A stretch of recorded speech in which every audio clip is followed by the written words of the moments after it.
What blows my mind, man, it's how people don't realize that some of the biggest legends in football history didn't just pop up out of nowhere. They were kids once, 16, 17 years old, stepping onto a massive stage with the whole world watching. And that's what makes the FIFA U-17 World Cup so insane because this isn't just some youth tournament. This is literally the birthplace of future superstars, like the first chapter of the stories we're all going to be talking about for decades. And when you watch it, it's not polished, it's not safe, it's raw, it's messy, it's emotional. But that's the beauty of it, man, because you're seeing kids who aren't scared yet, who'll try outrageous things just to see if they work. And sometimes it's a disaster, but sometimes it's magic. And you sit there thinking, holy shit, I just saw the beginning of something special. And that's the hook. That's why people get addicted to this tournament because every game feels like you're witnessing the future of football unfold right in front of your eyes. And when you talk about the global stage for young talent, the FIFA U-17 World Cup is literally like stepping into the future of football before the rest of the world even knows what's coming. Because think about it, this is the first time these kids get to put on their country's shirt, walk out onto a world stage, cameras everywhere, fans from every corner of the planet watching, and they're only 16, 17 years old, which is insane when you think about the pressure. But that's also what makes it so raw and so special because you're seeing dreams colliding with reality in real time. You're seeing kids who grew up playing barefoot in dusty fields in Africa now standing face to face with kids who've been in elite academies in Europe since they were 10. And when that ball rolls, none of that matters. It's just about who's got that fire, that instinct, that creativity to shine when the lights are brightest, and you can feel it. You can feel that hunger pouring out of them because for some of these kids, this is the only chance they might ever get to show the world what they can do. And for others, it's just the start of a path to superstar, and history proves it, man. You look back at this tournament and you see legends like Neymar, Ronaldinho, Toni Kroos, even Messi's generation, guys who went from being those skinny kids with braces and bad haircuts to lifting Champions League trophies and Ballon d'Ors, and it all started here on this stage, and that's what makes it wild because you're literally watching destiny take shape. Sometimes you're watching a future Ballon d'Or winner and you don't even know it yet. And the beauty of it is it's unpredictable as hell. Like you don't know who's going to rush, who's going to crack under pressure, who's going to score that wonder goal that gets replayed for years. And it's all happening in this mix of cultures, styles, and mentalities colliding on a global scale, like Brazil's flair against Germany's discipline, Japan's technical brilliance against Nigeria's raw athleticism. It's like a preview of the future of football compressed into a few weeks. And the craziest part is these kids aren't worried about image or ego yet. They're just playing for the love of the game, for pride, for their country. And that's why when you watch it, you get this sense of purity you don't always see in the professional game. It's chaotic, it's emotional, it's dramatic, but it's also inspiring as hell because you're literally witnessing the next chapter of football history before it's even written. When you talk about the showcase of raw passion and hunger, the FIFA U-17 World Cup is the purest version of football you're ever going to see because these kids aren't out there thinking about contracts, brand deals, sponsorships, or saving themselves for a club game. They're playing like their entire life is hanging on every single pass, every shot, every tackle.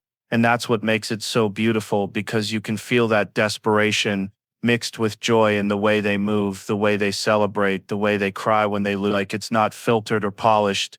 It's raw emotion exploding on the field. And that's something you don't always get once guys turn professional and the business side of the sport starts creeping in because here it's still pure. It's still about the dream, about trying to prove to the world that you belong. And when you see a 16-year-old from some tiny town in South America or Africa chasing every ball like it's the last chance he'll ever get, it just hits, you're watching someone who would literally die on that pitch if it meant representing his country the right way. And that kind of hunger is contagious, man. It makes the game so much more intense because it's not about tactics or managing energy, it's about who wants it more, and you can see it in the way they press, the way they dive in for loose balls, the way they sprint in the 90th minute like they've just come on, and that's what makes it so unpredictable too, because passion doesn't follow logic. Sometimes you'll see a team with less talent completely overwhelm a so-called powerhouse just because they refuse to stop fighting, and that's the essence of youth football. It's messy, it's chaotic, but it's also alive in a way that makes you remember why you fell in love with the game in the first place.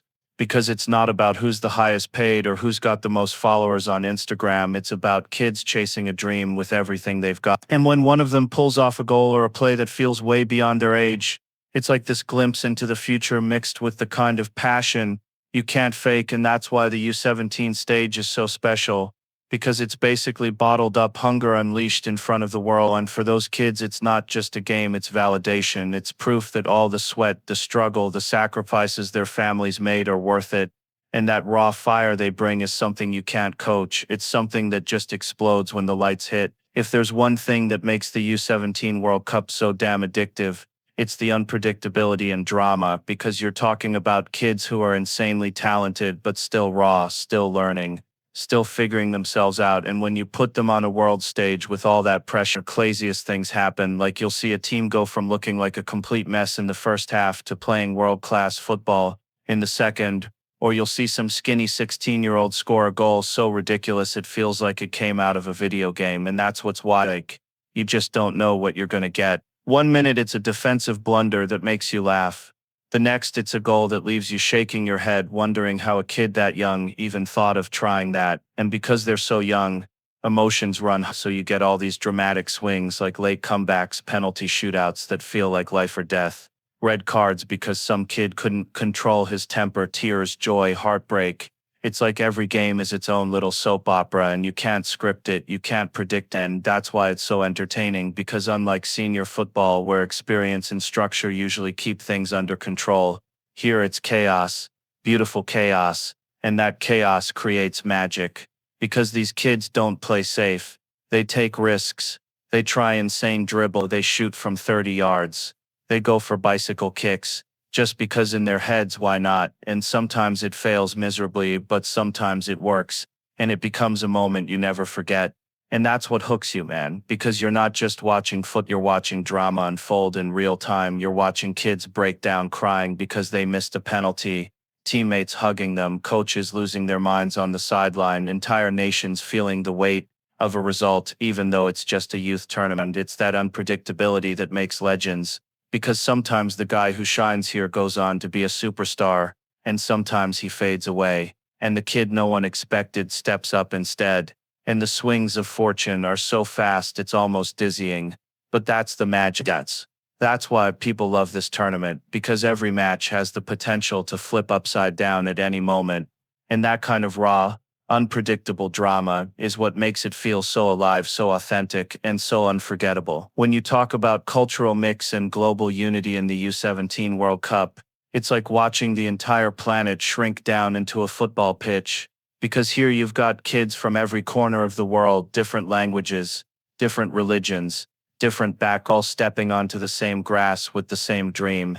And it's wild to see how that energy just blends into something bigger than the game itself. Like you'll see Brazil's samba flair, Japan's disciplined passing, Africa's raw pace and power, Europe's tactical organization, South America's street football creativity, and all of it clashing together in a way that feels like a giant experiment in football styles and cultures.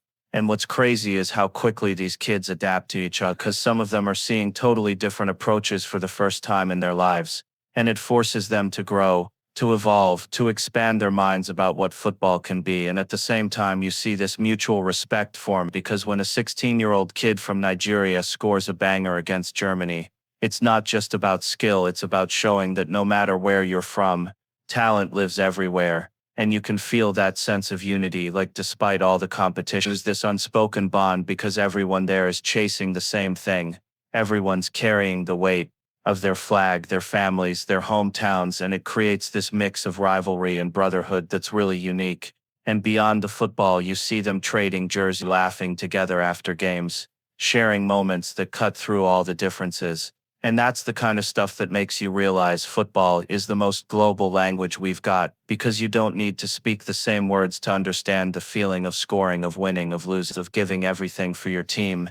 And that's why the U-17 World Cup feels so powerful. Because it's not just about crowning a champion, it's about connecting kids who might have grown up worlds apart and giving them this shared experience they'll carry forever. And in a world where people are always divided by politics, money, or culture, this tournament becomes this insane celebration of unity, where the only thing that matters is the ball, the game, and the dream. And that mix of cultures not only entertains fans but also shapes the future of football because these kids are learning from each other, borrowing pieces of each other's styles, and that blend is what pushes the sport forward into new and exciting directions. The craziest thing about the U-17 World Cup is that it's literally like looking into a crystal ball and seeing the future of football on display. Because these kids, they're not just playing for a trophy, they're auditioning for the next decade of the sport. And when you watch it closely, you realize you're seeing the first chapters of stories that are going to dominate the game in 5, 10, even 15 years. Like you can almost sense which players are about to blow up. And the wild part is that sometimes it's not the polished kid everyone's been hyping up. Sometimes it's some skinny teenager who comes out of nowhere, does something insane, and suddenly you're like, okay, that guy is going to be a superstar. And that unpredictability makes it electric because you're witnessing raw, unfiltered potential before agents and massive salaries come in and shape everything. And that's when football feels the most real. Like when you saw Messi at the U20s or Neymar as a teenager, you didn't know exactly what they'd become, but you felt it. You felt that energy, that something special vying. And that's what makes this tournament so fascinating because you're watching seeds being planted that could turn into legends. And it's not just individuals, it's also about how countries are building their future. Because the U-17 stage is like a sneak peek into how the next generation of Brazil, Germany, or Nigeria might look, and sometimes you see a shift in identity, like new tactical ideas, new systems, new approaches that later influence the senior level. And on top of that, there's this beautiful mix of nerves and bravery because these kids are still figuring themselves out. But at the same time, they're fearless enough to try the outrageous stuff older pros might not risk. So you get this perfect storm of chaos and brilliance that feels like football in its purest form. And as a fan, you can't help but feel like you're part of something historic, because every time you watch, you might be catching the very beginning of the next Ronaldo, Mbappé, or Haaland, and years later you'll be able to say, I saw that kid back when he was 17 tearing it up on the world stage. And that's a special kind of bragging rights, because this tournament isn't just about the present, it's about the future, it's about where the game is going. And when you put all those kids, all that energy, and all that raw talent under the spotlight, you're basically looking at football's next chapter unfolding right in front of your eye. All right, guys, so when you really step back and look at the U-17 World Cup, it's not just another tournament. It's like this living, breathing time machine that shows you where football is headed. And that's what makes it so damn special, because you're not just watching kids chase a ball, you're watching dreams being born, futures being shaped, legends taking their first steps, and at the same time you're seeing cultures colliding, raw emotions spilling out, and football reminding us that it's the one language the whole world speaks. And the beauty of it is you never know who's going to rise, who's going to crumble, who's going to leave that one moment burned into your memory forever. But that's why it's so captivating, man, because this tournament is pure, it's chaos, it's passion, it's unity, and it's the future rolled into one. And honestly, if you're a fan of the game, this is where you should have your eyes, because 10 years from now, you'll be looking at the biggest stars in the world and realizing you saw their story begin here. So yeah, I just want to say thank you for riding along with me on this breakdown, because this one's been fun, it's exciting, and it just reminds me why I love this sport so much. And to all of you out there, chasing your dreams or supporting your teams, good luck, stay passionate, and thank you for tuning in. I appreciate every single one of you.